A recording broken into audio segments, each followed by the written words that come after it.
একজন বালক ছিল যে একটি গ্রামে বাস করত। তার নাম ছিল রবি। রবি ছিল খুবই গরিব এবং তার পরিবারের অবস্থা খুবই খারাপ ছিল।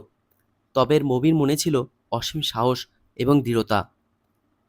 রবির গ্রামে একটি স্কুল ছিল, কিন্তু সেই স্কুলে যাওয়ার মতো অর্থ তার পরিবারের ছিল না।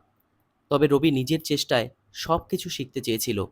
প্রতিদিন সকালে সেই স্কুলের বাইরে জানালার পাশে দাঁড়িয়ে শিক্ষকের পাঠ শুনত।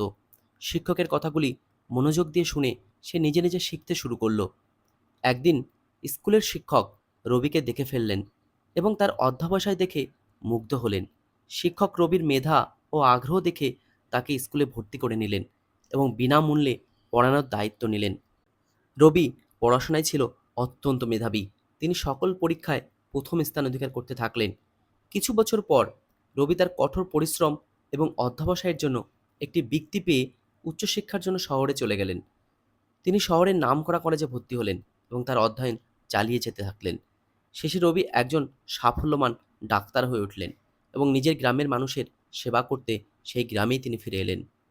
রবির এই গল্প আমাদের শেখায় যে কঠোর পরিশ্রম ও অধ্যবসায় এবং শিক্ষা আমাদের জীবনের প্রতিটি বাধা পেরিয়ে যেতে সাহায্য করতে পারে। কোনো বাধাই এত বড় নয় যে আমাদের স্বপ্নকে থামিয়ে দিতে পারে।